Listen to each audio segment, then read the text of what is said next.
আজকের রেসিপি লোটে মাছের ঝাল। লঙ্কা গুঁড়ো, হলুদ গুঁড়ো, লবণ, ধনে গুঁড়ো আর সর্ষের তেল। প্রথমে কড়াইতে সর্ষের তেল দেব। পেঁয়াজ কুচি, লঙ্কা কুচি, আদা বাটা, রসুন বাটা দিয়ে মশলাটা ভালো করে কষাবো। আর অল্প একটু হলুদ ও লবণ দেব।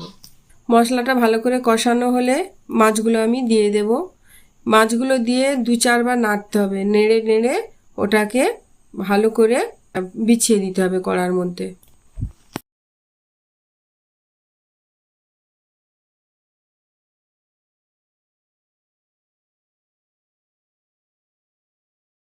এবার মিডিয়াম ফ্লেমে মাছটাকে একটু ঢাকা দিয়ে রাখবো।